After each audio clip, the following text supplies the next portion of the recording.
Meu nome é Ernesto. Tenho 74 anos e passei grande parte da minha vida acreditando que o tempo molda o caráter das pessoas, que o tempo ensina, amadurece, transforma. Mas hoje, sentado sozinho nessa cadeira que já viu tantas histórias, percebo que o tempo também revela. E o que ele revelou para mim, tarde demais, foi o rosto verdadeiro do meu próprio filho. Nas últimas semanas, ele começou a me visitar com uma frequência quase comovente. Aparecia nos domingos de manhã com um saco de pão francês quentinho, colocava flores na mesa da sala, falava alto para eu escutar bem. Oi, pai, vim te fazer companhia. Às vezes trazia um jornal, às vezes um pedaço de torta, outras vezes só o sorriso. Eu me sentia por um breve momento valorizado, talvez amado. Depois de tantos anos com ele distante, ocupado com a besta própria vida, eu queria acreditar que algo havia mudado, mas havia algo errado. E eu senti isso desde o início. Era o jeito como ele se comportava na casa, como quem já se sentia dono das coisas.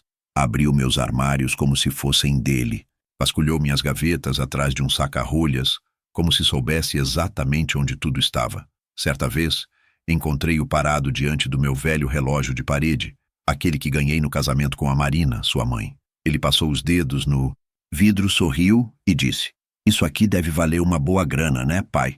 Eu sorri de volta sem dizer nada, mas meu estômago revirou. Comecei a perceber padrões. Ele fazia perguntas que soavam como interesse disfarçado. "O senhor ainda tem aquele dinheiro guardado? Ainda mexe na conta da caixa?" Elogiava a casa com exagero. "Nossa, esse imóvel tá supervalorizado hoje em dia, viu?" Dizia com entusiasmo demais para alguém que nunca se importou com imóveis, nem com conforto, nem comigo. E havia o sorriso. Um sorriso torto, forçado, como de quem ensaia em frente ao espelho para parecer sincero. Um sorriso que não chegava aos olhos. Os olhos dele. Esses nunca mentiram para mim. E ultimamente eles estavam frios, calculistas. Como se me analisassem. Como se estivessem tirando medidas. Não para um terno, mas para um caixão. Em certo domingo, notei que ele passava tempo demais no meu escritório. Disse que estava ajudando a organizar uns papéis. Quando fui conferir, um dos envelopes onde eu guardava cópias antigas do meu testamento estava fora de ordem. Abri. A folha estava lá, mas dobrada de outro jeito, como se alguém tivesse lido ou substituído. O incômodo cresceu e passei a fingir que não percebia. Deixei-o acreditar que era esperto, que me enganava. A cada visita eu sorria e oferecia café, e ele retribuía com promessas vazias e cuidados que soavam mas como controle. Certa vez, tentou convencer-me a lhe dar uma procuração para movimentar minha conta em caso de emergência. Recusei com um sorriso cansado, e ele disfarçou a frustração com um "só queria ajudar, pai." Mas no fundo, eu já sabia. Algo havia mudado. Ele não estava ali por mim, estava por algo que eu tinha. Foi então que recebi a ligação do cartório. Uma atendente, simpática, mas apreensiva, perguntou se eu havia comparecido na semana anterior para registrar um novo testamento. Eu disse que não. Ela hesitou, então pediu que eu comparecesse pessoalmente. Fui no dia seguinte com a calma de quem já antecipa a facada. E lá estava ele. Um documento novo, supostamente assinado por mim, redigido com termos que jamais usei, indicando que após minha morte tudo, absolutamente tudo, deveria ficar com meu filho mais novo. Minha casa, meus bens, minha poupança, meus móveis, até mesmo os objetos pessoais, como se nem as lembranças eu pudesse levar comigo para o caixão. Meu nome estava lá, com uma assinatura que até parecia minha, mas que eu nunca havia feito. O cartório, desconfiado, não havia oficializado a mudança. Disseram que algo parecia fora do lugar, que a assinatura não batia 100% com os registros antigos. Foi a sorte que tive. Uma dúvida, um traço tremido. E eu agradeci por essa hesitação deles como quem agradece a Deus por ainda estar vivo. Voltei para casa sozinho naquela tarde. A rua parecia mais silenciosa que o normal. A chave girou na fechadura como sempre fez, mas dessa vez o som dela cortou. O ar como um alerta. Sentei na poltrona da sala. Olhei em volta. A mesma sala de sempre. O mesmo relógio. O mesmo tapete gasto no canto. Mas nada era igual, porque agora eu sabia. O inimigo estava sentado comigo aos domingos, cortando o pão e perguntando sobre a conta da caixa. Poderia tê-lo confrontado ali mesmo. Poderia ter gritado, chorado, chamado a polícia, amaldiçoado aquele que um dia foi meu maior orgulho. Mas não, eu decidi esperar. Porque quando a pessoa pensa que te tem na mão, é aí que ela se expõe. Eu precisava que ele acreditasse que ainda me enganava, que eu era o velho bobo de sempre. E na semana seguinte, ele voltaria, com flores, com sorrisos, com chá. Mas dessa vez, quem estaria preparado seria eu. Na manhã seguinte à descoberta no cartório, acordei mais cedo do que de costume. O sono havia sido raso, vigiado por pensamentos agudos e imagens que iam e vinham na minha cabeça como sombras projetadas por uma lâmpada tremeluzente. Era como se minha própria casa estivesse em silêncio, por respeito ao que eu descobrira. Como se as paredes, as mesmas que ouviram o primeiro choro do meu filho, quando ele ainda era um bebê, agora soubessem que aquele choro se transformaria, anos depois, em uma assinatura forjada com a frieza de quem não vê mais o pai, só vê patrimônio. Sentei à mesa da cozinha com uma xícara de café pela metade, esquecida entre os dedos, e os olhos presos em nada. Na minha frente, o envelope do cartório, ainda fechado, mas agora acompanhado de uma pasta que peguei no fundo do meu armário. A pasta dos documentos originais. Ali estavam registros da minha aposentadoria, extratos bancários, comprovantes de compra da casa, fotografias da escritura e meu testamento, o verdadeiro. Um documento feito com calma anos atrás, com a presença de um advogado amigo de confiança. Tudo estava como eu havia planejado. Parte da herança seria dividida entre meus 2 filhos, e uma reserva em dinheiro iria para minha neta, que tanto se dedicou aos estudos e que jamais me pediu nada, apesar das dificuldades. Mas a nova versão, aquela que o cartório segurava em mãos, era outra história. Fiz questão de tirar uma cópia antes de ir embora de lá. E agora, com as duas sobre a mesa, lado a lado, comecei a fazer o que nenhum pai quer ter que fazer: procurar as marcas do próprio filho em um crime contra o próprio sangue. O texto da nova versão era direto, impessoal. Dizia que, por decisão pessoal, consciente e livre de vícios de vontade, eu alterava meu testamento para deixar 100% dos meus bens apenas para um único herdeiro. Não mencionava o nome do irmão, não mencionava minha neta, não mencionava minha vontade anterior, nem qualquer razão para a mudança. O papel estava limpo de emoções, mas sujo de ganância. A assinatura me causava um desconforto físico. Era quase perfeita. O E inicial tinha o mesmo arco que sempre fiz. O R tinha aquela perninha torta que desenvolvi com a idade. Mas algo estava errado. Não com os traços, mas com a intenção por trás deles. Era como ver minha própria letra possuída por outra alma. E foi ali que eu percebi. Ele estudou, ele treinou, ele teve tempo para copiar a caligrafia do próprio pai. Talvez tenha pegado uma folha antiga no meu escritório. Talvez tenha passado horas tentando imitar minha mão. E isso doeu mais do que qualquer coisa.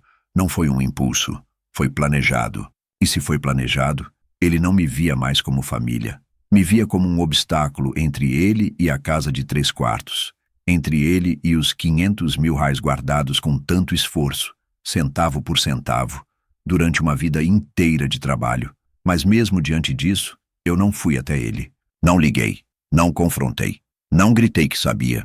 Eu apenas preparei a casa para sua próxima visita. Coloquei os documentos falsificados de volta no envelope.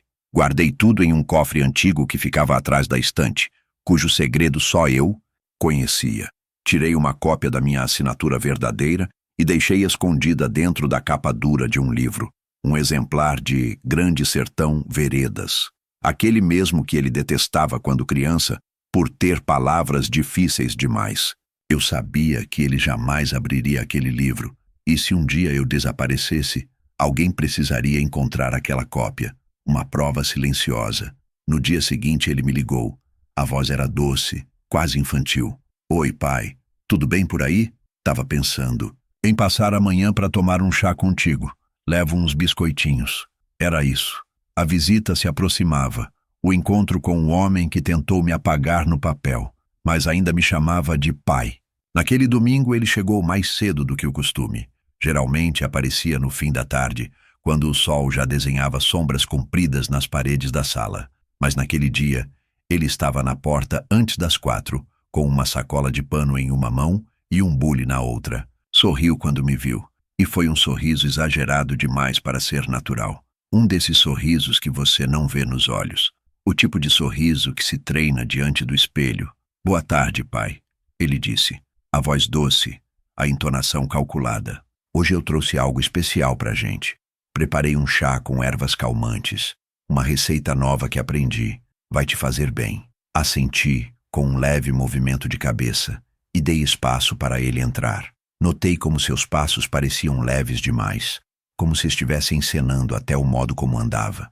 Sentou-se no sofá de 2 lugares e começou a arrumar as coisas na mesinha de centro como se fosse um garçom de hotel. Colocou 2 xícaras iguais, o bule ainda quente e um pequeno pote de biscoitos amanteigados que ele sabia que eu gostava. O cuidado dele com os detalhes era inquietante. Parecia mais interessado na cerimônia do que na companhia, como se aquele chá fosse parte de um script e ele apenas interpretasse o papel de filho atencioso. Sentei na poltrona em frente a ele, observando cada movimento. Ele despejou o chá nas xícaras com precisão e, durante um breve segundo, olhou para a minha mão como se esperasse que eu a estendesse primeiro. Não fiz nada, apenas esperei. Ele então empurrou uma das xícaras mais para perto de mim. Aquela xícara, a da borda com uma pequena lasca que eu conhecia, uma que normalmente ficava no fundo do armário porque eu não gostava de usar. E ainda assim, ali estava ela, sendo oferecida com toda a elegância de um gesto bem planejado. Beba, pai. Me diga se não é o melhor chá que você já tomou, ele disse com um sorriso amplo demais. Havia algo tenso na forma como ele cruzava os dedos no colo, como se contasse os segundos. Abracei a xícara com as mãos, mas não levei aos lábios. Apenas olhei para o líquido fumegante e então para ele, que me observava com o canto dos olhos. Era visível a expectativa, a ansiedade, o medo escondido atrás do verniz do carinho. Ele tomou um gole da outra xícara, a que havia ficado mais distante de mim desde o começo, e forçou um suspiro de prazer. Perfeito, exatamente como eu lembrava do chá da vovó, disse ele, forçando uma risada que não chegou aos olhos. Ele não lembrava da avó, nunca se importou com ela. Foi um detalhe jogado ali como verniz de nostalgia. Falso, tão falso quanto a assinatura no testamento. Eu mantinha minha xícara próxima do rosto, fingindo que sentia o aroma, mas por dentro era outra coisa que fervia. A certeza. A certeza de que aquele domingo não era sobre chá, nem sobre reencontro. Era uma despedida disfarçada de tarde em família. Nos minutos seguintes, ele falou sobre banalidades. Como estava indo o trabalho, como pretendia fazer uma viagem, como se preocupava com minha saúde. Tudo tão doce, tão meticulosamente montado que enjoava mais que o próprio chá. Ele me perguntava se eu estava dormindo bem, se andava esquecendo coisas, se não era melhor pensar em mudar o regime de bens para evitar confusões jurídicas no futuro. E então, como quem não quer nada, soltou. Sabe, pai, tem gente que some de uma hora para outra, quando menos se espera. Eu apenas sorri, um sorriso que ele não entendeu. Era o mesmo sorriso que usei no dia em que troquei os documentos de lugar no cofre. O mesmo que carreguei quando ouvi o advogado dele falando na gravação que eu tinha em meu poder. O sorriso de quem sabe mais do que diz, e de quem espera a hora certa para dizer. Não respondi. Apenas levei minha xícara aos lábios, mas sem beber, e fingi mais uma vez que estava aproveitando o aroma. Então me levantei devagar. Vou buscar uma toalha para limpar a mesa. Já volto, disse com naturalidade. E foi naquele momento, aquele único segundo em que ele se virou para conferir o celular no bolso, que a troca aconteceu. Rápida, precisa, quase imperceptível. A xícara dele pela minha, a minha pela dele. E me sentei de novo como se nada tivesse mudado. Ele não notou. Continuou falando. Sobre como a vida era frágil. Sobre como era bom termos tempo juntos. E então tomou mais um gole. Longo, tranquilo. Eu observava tudo com uma serenidade quase cruel, porque eu sabia que aquela encenação estava prestes a mudar de gênero, que a peça dele deixaria de ser uma comédia hipócrita e viraria um drama real. Um drama em que ele mesmo escreveu as falas. E o desfecho? Continuei em silêncio. esperando o próximo ato. Eu me acomodei novamente na poltrona, fingindo ajeitar a almofada nas costas. Meu filho ainda falava, agora num tom mais baixo, quase íntimo, como se estivesse tentando me conduzir a alguma confissão. Você já pensou em fazer uma procuração permanente? Daquelas que transferem responsabilidade em caso de, você sabe, incapacidade? Ele sorriu, mas já não era o sorriso do início. Havia algo mais ali. Um leve desconforto, como quem percebe que o próprio teatro já durava demais. Fiquei em silêncio. Apenas balancei a cabeça com falsa lentidão, como se ponderasse. Por dentro, minha mente estava fria e afiada como uma navalha. A xícara trocada repousava agora diante dele, e quando ele levou-a novamente à boca e bebeu mais um gole, sem perceber a inversão, senti um silêncio diferente cair na sala. Um silêncio denso, cortante. Como se o tempo tivesse prendido a respiração junto comigo. Era curioso pensar como tudo tinha começado, com flores, cafés e sorrisos de afeto. Mas agora, ali estávamos, pai e filho, sentados diante um do outro como peças em um jogo de xadrez que ele achava já vencido.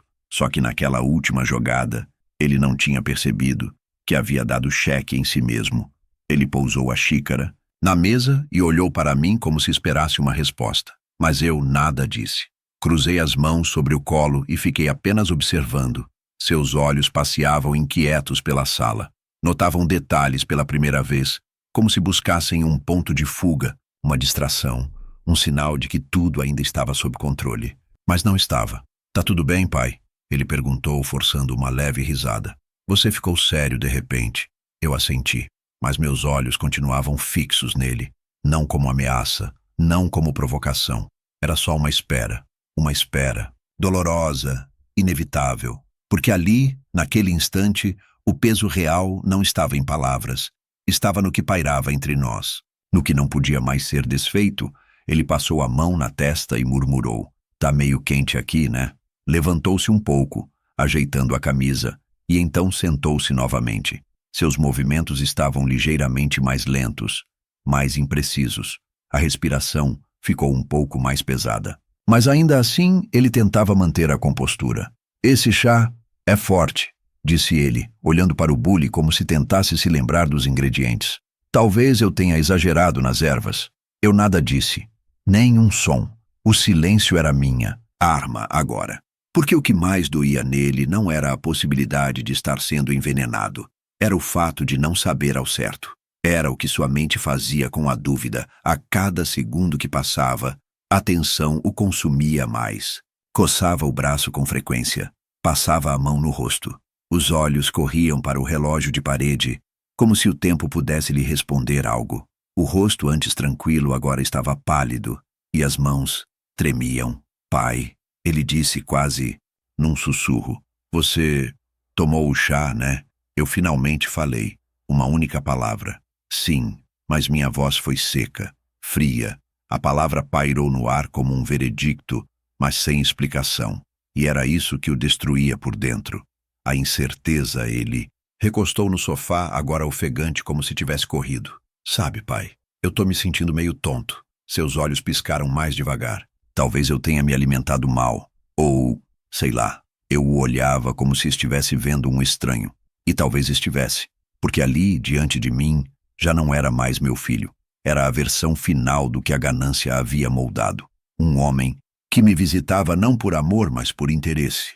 Que apertava minha mão com carinho enquanto alterava um testamento pelas minhas costas. Que sorria enquanto preparava um chá com algo dentro. Mas agora ele estava sentado no próprio palco, atuando sua última cena. E eu era a plateia silenciosa, imperturbável, esperando a cortina cair. Você tá estranho, pai. Ele disse, a voz mais arrastada. Você tá calado demais. Tá me olhando, como se engoliu em seco. O suor agora escorria pela testa. Seu colarinho estava aberto. E mesmo assim, ele puxava a gola da camisa como se o ar lhe faltasse. E então, num gesto quase infantil, empurrou a xícara para longe. Foi a última vez que tocou nela. Eu mantive o mesmo semblante, os olhos fixos, o silêncio intacto. Ele tentou rir, mas saiu um som rouco, mais próximo de um soluço.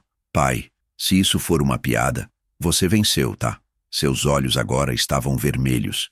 e o medo começava a escapar pela pele. Mas eu sabia.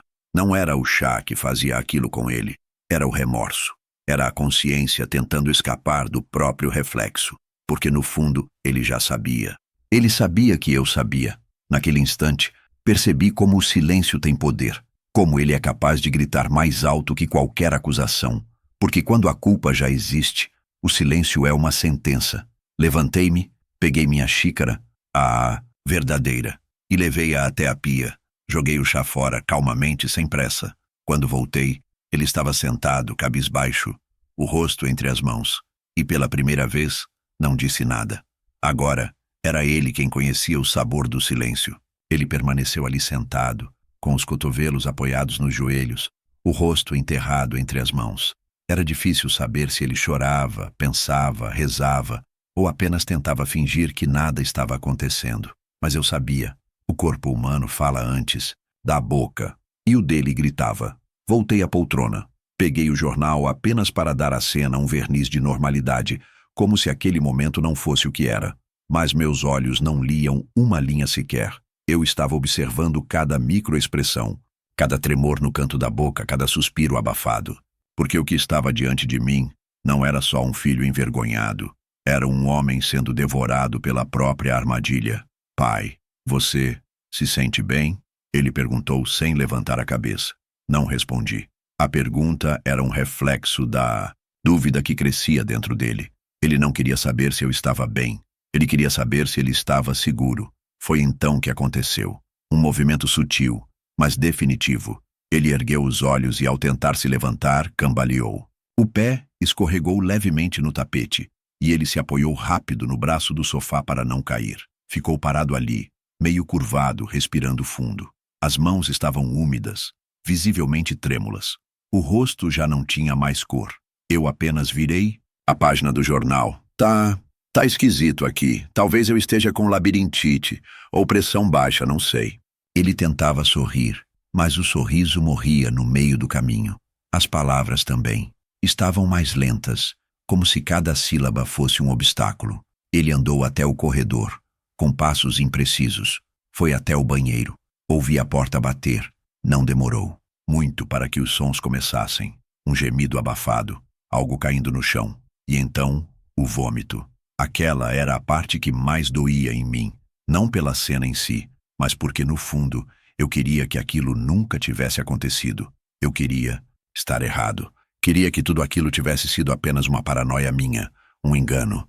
Mas era tarde demais. E agora ele enfrentava o resultado das próprias ações. Ele voltou minutos depois, apoiado na parede, com o rosto lavado, mas os olhos ainda vermelhos e perdidos.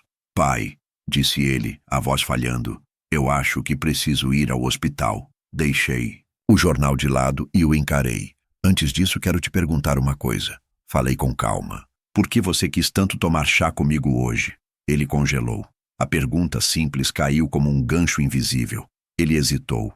Os olhos correram para todos os lados buscando uma rota de fuga. Mas a única saída era a verdade. Eu queria me redimir, te mostrar que eu me importo. Comigo? Perguntei cruzando os braços. Contudo, ele respondeu, a voz tremendo mais que as mãos. Com a família, com o que é certo. Certo como falsificar a assinatura do próprio pai para roubar uma casa e R$500.000. Soltei. O impacto foi imediato. Seus olhos se arregalaram. Os lábios se separaram para tentar negar, mas nenhum som saiu. Você achou que eu não saberia? Ele continuei. Achou que eu não veria o Novo Testamento sendo registrado às pressas? Que o cartório não me ligaria discretamente por estranhar uma assinatura tão tremida? Ele caiu sentado. Literalmente. As pernas cederam e ele se deixou despencar no sofá. Pela primeira vez, não havia máscara alguma em seu rosto. Só medo e culpa. Pai, eu posso explicar. Explique. Mas ele não tinha palavras. Só soluços. Tentava começar frases que morriam em gaguejos, como um menino pego roubando, mas que agora era um homem de 30 e poucos anos tentando escapar da sombra do próprio crime. Eu não ia fazer mal para você. Eu juro, disse ele, desesperado. Era só um jeito de garantir o futuro. Eu achei que você não fosse notar e que talvez nem se importasse. Essas palavras doeram mais do que qualquer outra. Não me importasse. Repeti. Você sempre pareceu tão distante. Depois que a mãe morreu, você se fechou. Eu achei que já tinha desistido de tudo. Desistido de tudo? Perguntei. Ou desistido de você? O silêncio que veio depois disso foi brutal. Ele se curvou de novo, como se aquelas palavras o tivessem atingido no peito. Eu não estava tentando feri-lo, mas a verdade, quando exposta, não tem almofada. Ele chorava. Agora, abertamente, entre soluços e tremores, tentava justificar o injustificável. Foi um erro. Foi um erro. Eu me arrependo. Mas arrependimento sem mudança é só desespero. E naquele momento, tudo o que eu via era um homem desesperado para evitar as consequências, não para reparar os danos. Levantei-me, calmamente, e fui buscar as chaves do carro. Vamos, disse. Ele me olhou surpreso. Pro hospital? Me perguntou com a voz rouca. Assenti. Sim, eu não sou você. Ele me seguiu, trôpego, e naquele caminhar lento até o carro, entendi algo que me atravessou como lâmina. Aquele filho que um dia sorriu com os dentes de leite manchados de açaí, que correu entre as cadeiras da sala com a fantasia de super-herói, aquele filho já não existia. E talvez, só talvez, tenha sido culpa minha também. Mas agora era tarde para voltar. Era hora de continuar. No caminho até o hospital, o silêncio foi mais pesado do que qualquer palavra. A estrada parecia mais longa do que nunca, ainda que eu já conhecesse cada curva, cada poste, cada irregularidade do asfalto. Ele tremia ao meu lado, respirando, com dificuldade, tentando manter a postura, mas os sinais do corpo o traíam. A pele pálida, os olhos injetados, o suor na testa. O peso da escolha que ele havia feito agora pressionava sua nuca, e não havia como escondê-lo atrás de boas intenções ou frases ensaiadas. A máscara já tinha caído, e o que restava era apenas a matéria crua do que ele se tornara. Quando chegamos ao hospital, acompanhei tudo de perto. Falei com a recepcionista, ajudei-o a sentar, preenchi as fichas. Fiz tudo como um pai faz, sem avisos, sem julgamentos, sem castigos. Apenas com a frieza de quem já entendeu que perdeu o filho em algum momento no passado e que agora só restava conduzir os eventos até o desfecho inevitável. Enquanto ele esperava pela triagem, observei sua postura encolhida, os ombros caídos, a respiração ofegante. Era difícil ver nele qualquer resquício daquele menino cheio de planos e travessuras. Aquilo que um dia havia sido filho agora era só um reflexo quebrado de si mesmo. Quando fomos chamados para o atendimento, permaneci ao lado dele. Os exames foram feitos rapidamente. Pressão alterada, taquicardia leve, mas nada grave. O médico suspeitou de intoxicação leve e solicitou uma análise do sangue. Horas depois, com o resultado em mãos, veio a confirmação. Havia traços de um tranquilizante de uso controlado no organismo dele. Não era veneno, mas era algo forte o suficiente para deixar alguém desorientado, vulnerável, inconsciente. Um sedativo potente, aquele tipo de substância que nunca deveria estar dissolvida em uma bebida oferecida durante uma tarde de chá entre pai e filho. Mas ali estava. Ouvi tudo com atenção. Agradeci ao médico e saímos. Ele ainda estava tonto, mas já conseguia caminhar. Não trocamos palavra até chegar de volta em casa. E foi ali, naquela sala onde tudo começou, que a revelação aconteceu. Eu já sabia de tudo. O testamento fraudado, a assinatura falsificada, a tentativa de me sedar para registrar um vídeo ou áudio que confirmasse, sob efeito da droga, o desejo de deixar toda a herança para ele. O plano era simples, covarde e eficiente. Bastaria uma gravação em que eu repetisse frases induzidas, validando uma alteração no testamento, e tudo estaria concluído. Ele teria a casa e o dinheiro, R$500.000, o prêmio por enterrar, vivo o próprio pai, em lucidez e dignidade. Mas o que ele não sabia era que o cartório havia me avisado. Notaram a diferença na assinatura. Disseram que ela estava trêmula demais e a data de registro era suspeita. Aceitaram o documento, mas sob a condição de me chamarem discretamente, com o pretexto de uma atualização cadastral. E foi ali, no papel, que encontrei o golpe. A caligrafia grotescamente imitada, a fraseologia forçada. Tudo denunciava a pressa. A arrogância de quem acredita que o sangue dá direito a tudo, inclusive à traição. Além disso, o advogado que o auxiliou com a tentativa de fraude havia deixado escapar demais. Tive acesso a uma gravação em que meu filho explicava o plano, detalhava as etapas, contava até as frases que me faria repetir sob o efeito do tranquilizante. Tudo estava ali, documentado, frio, calculado, irracional. Não foi necessário dizer nenhuma palavra. A presença da verdade, quando concreta, é um peso impossível de ignorar. A revelação estava no ar. Ele sabia que eu sabia, e eu sabia que não havia mais caminho de volta. Era o fim de algo, talvez do amor, talvez do vínculo, talvez apenas da ilusão. Mas alguma coisa morrera naquele instante. E o silêncio que se instalou entre nós não era mais um silêncio de raiva ou de dor. Era o silêncio do luto por uma relação que havia sido corrompida, vendida, trocada por cifras. Não precisei perguntar por que ele fez aquilo, nem precisei ouvir justificativas. O olhar dele já carregava a resposta, o desespero pelo controle, a ganância disfarçada de preocupação, a vontade de resolver tudo com um golpe de caneta e uma xícara de chá. E mesmo assim, lá estava ele, caído, derrotado, contaminado pelo próprio veneno. A sentença já havia sido executada, não com violência, mas com clareza e justiça. Eu permaneci ali, sentado no mesmo sofá, observando-o afundar num silêncio que já não podia ser quebrado, porque agora ele não era mais o filho que quis enganar o pai. Ele era o homem que se enganou sobre o que o dinheiro podia comprar e descobriu tarde demais que confiança é uma moeda que, quando gasta, não tem troco. A claridade que vinha da rua mal atravessava as janelas, e a casa confortável que sempre foi meu abrigo agora parecia um palco de revelações silenciosas. Ele ainda estava ali, recostado na poltrona, o rosto coberto de suor, os olhos fixos no chão. Aquele mesmo chão que tantas vezes viu os passos dele quando criança, correndo descalço pela casa, rindo por motivos simples. Agora aquele mesmo homem tremia, suando e se encolhendo, como se quisesse desaparecer dentro do próprio corpo. O efeito do tranquilizante já não era tão forte, mas as consequências do que ele havia feito ainda pesavam como uma âncora em seus ombros. Eu podia ouvir sua respiração irregular, os soluços que vinham sem controle.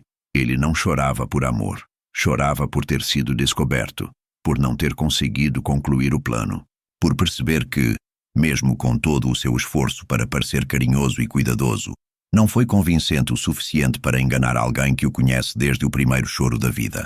Não havia mais disfarce. Ele não era o filho atencioso, que trazia flores. Era o herdeiro desesperado por uma fortuna que não queria esperar. Fui ao hospital em silêncio. No banco de trás da ambulância, observei as ruas passarem como borrões. Lojas abrindo, pessoas andando, o mundo seguindo seu curso sem imaginar que dentro daquele veículo havia um homem sendo salvo de um plano que ele mesmo arquitetou.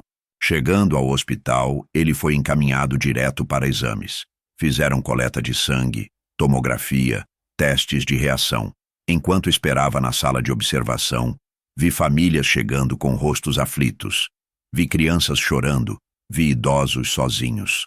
E ali estava eu, no meio daquilo tudo, com o coração espremido por algo que nenhum médico poderia diagnosticar. Depois de horas, fui chamado para conversar com uma médica. Ela tinha a expressão neutra de quem já viu de tudo. Disse que os exames identificaram traços de um tranquilizante de uso controlado, uma substância poderosa que, em doses maiores, poderia apagar a consciência por horas. Não era veneno, era silenciador. E o mais perturbador foi quando ela disse que, pelas análises, o composto havia sido misturado a uma bebida quente recentemente ingerida. Chá, provavelmente.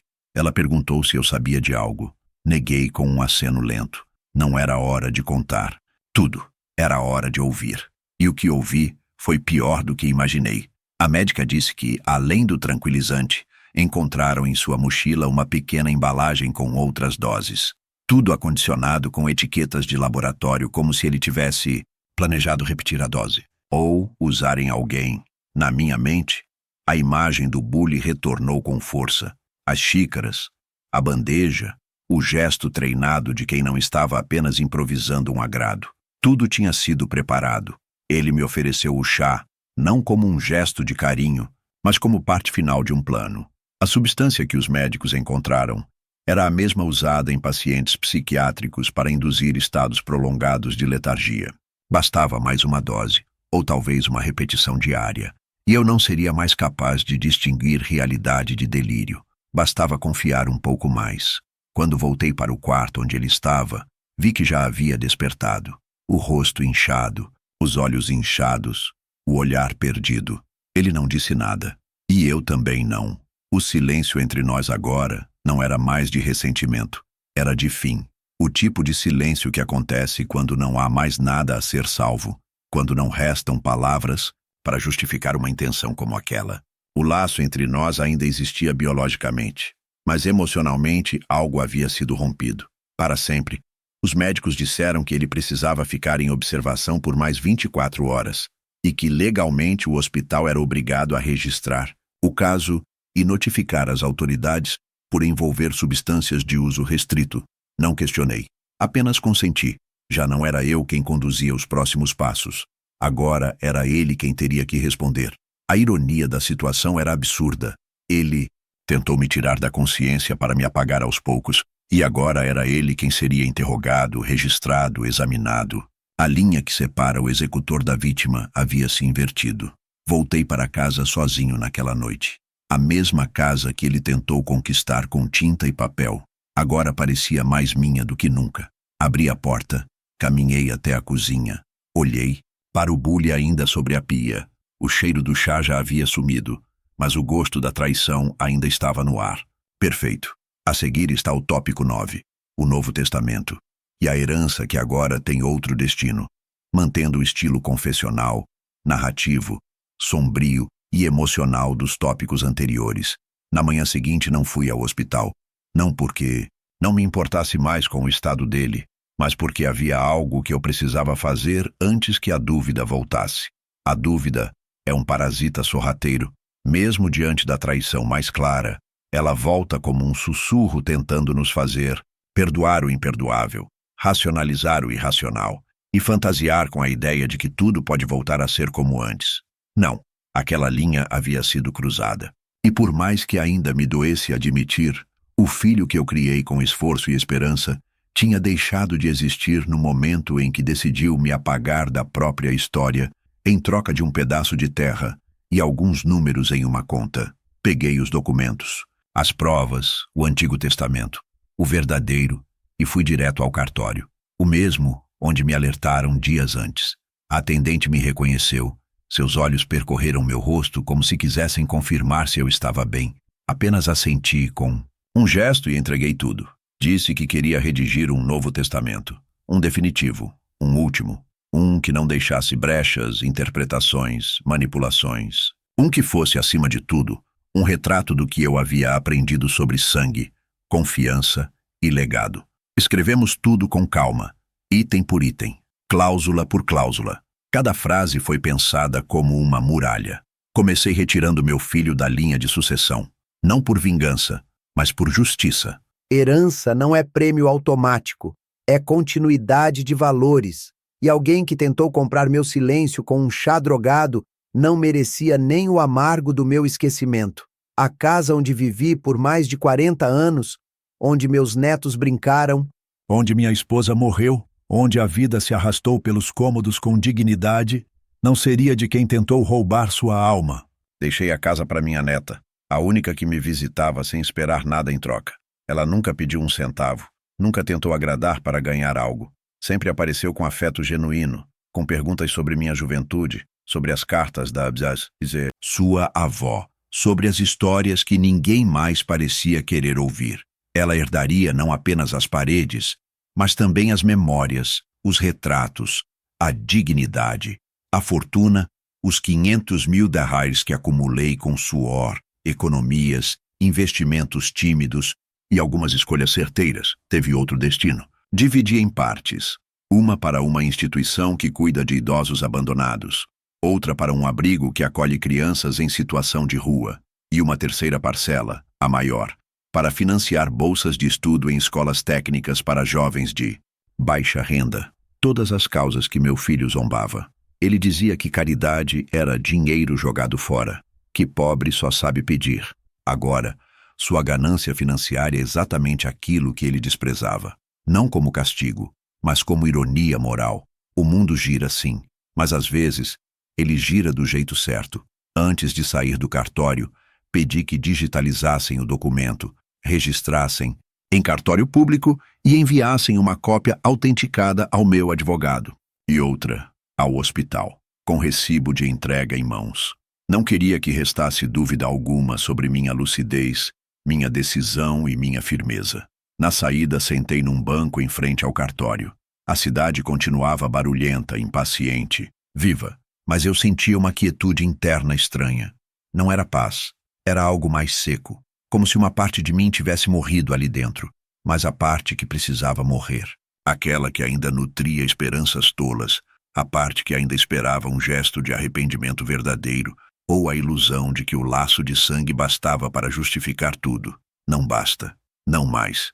Fui embora de cabeça erguida. Não porque me sentisse vitorioso, mas porque, enfim, havia encerrado um ciclo, o ciclo da ilusão.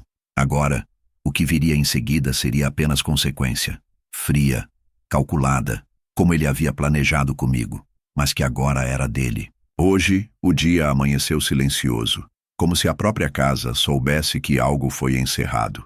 A luz entrou pela janela da cozinha com uma delicadeza quase teatral, tingindo de dourado os detalhes cinzentos da parede, os mesmos que pintei há 2 anos, quando decidi que era hora de deixar o passado em ordem. Era domingo, o mesmo dia em que ele costumava aparecer com seu bule de porcelana, o mesmo dia em que tudo mudou. Mas agora era só eu e o chá. Preparei a infusão com calma. Água quente, folhas bem medidas, o tempo exato. As mãos firmes, o olhar distante. Enquanto o vapor subia, abri o armário de louças e hesitei por um instante. Meus dedos buscaram automaticamente aquela xícara, a dele, a que ele usou naquela tarde. Fina, branca, com a borda dourada já gasta. Ela ainda estava ali, limpa, silenciosa, mas carregada demais. Não de líquido, mas de memória. De tudo que não foi dito naquele momento em que o silêncio gritou mais alto que qualquer acusação. Guardei a minha própria xícara e fiquei olhando para a dele. Por um segundo, pensei em jogá-la fora, queimar, quebrar, apagar. Mas não, destruí-la seria quase um favor. Era melhor deixá-la ali, visível, presente. Uma lembrança constante de até onde alguém pode ir por ganância. E mais ainda, até onde eu fui para não permitir. Guardei a xícara de volta no armário, na última prateleira, virada de cabeça para baixo, como se estivesse de luto, como se dissesse: aqui jaz uma relação que não resistiu à ambição. Tomei meu chá na varanda, sozinho, não por solidão, mas por escolha, porque há um tipo de silêncio que não dói, liberta, um tipo de vazio que não consome, purifica. E naquele gole quente, amargo e honesto, senti pela primeira vez em muito tempo que estava seguro, não pela ausência do perigo, mas pela presença da verdade. Meu filho ainda está vivo, mas a parte dele que existia em mim, não mais. Não. Desejo mal. Não movo vingança. Apenas encerrei, como se fecha uma porta que nunca mais será aberta. Como se encadernasse um livro que, apesar das páginas belas no início, terminou manchado de veneno. Hoje, a casa continua confortável, mas com outra energia, a energia de quem sobreviveu à traição, de quem aprendeu tarde demais que laço de sangue não é laço de alma, e que às vezes, para seguir em frente, a cura exige um corte cirúrgico, limpo, definitivo, necessário. A xícara está lá, intocada, e toda vez que olho para ela lembro, o veneno, muitas vezes, não está na bebida, está nas intenções, e o antídoto é nunca mais beber da mesma fonte.